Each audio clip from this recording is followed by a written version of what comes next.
Penjelasan Disdik Bangkalan soal video viral ASN karaoke pakai baju korpri yang merupakan guru. Video sekumpulan orang menggunakan baju korpri di Kabupaten Bangkalan yang sedang asyik karaoke akhirnya terungkap. Belasan orang dalam rekaman tersebut merupakan guru di salah satu sekolah di Bangkalan. Kepala Dinas Pendidikan Kabupaten Bangkalan, Moh Yakub, mengatakan dalam video tersebut terdapat 17 guru dari satu sekolah. Pihaknya telah melakukan pemanggilan pada seluruh guru itu untuk meminta klarifikasi.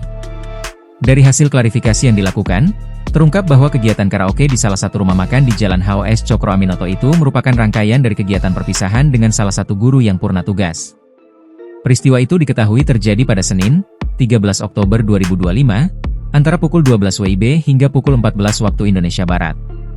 Kegiatan itu dilakukan siang hari dan setelah dari acara perpisahan itu, seluruh guru kembali ke sekolah melakukan absensi, jelas Yakub, Rabu, 24 Desember 2025. Saat ini pihaknya memasrahkan seluruh proses tersebut ke inspektorat setempat untuk ditindaklanjuti hingga pemberian sanksi yang sesuai.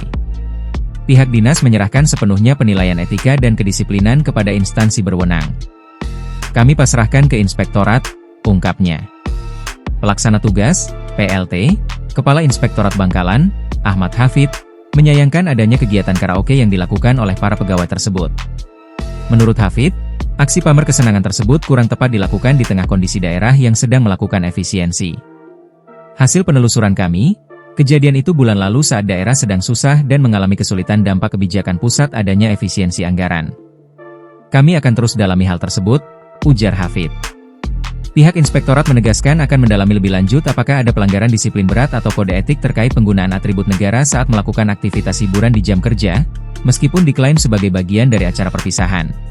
Download Tribun X sekarang, menghadirkan lokal menjadi Indonesia.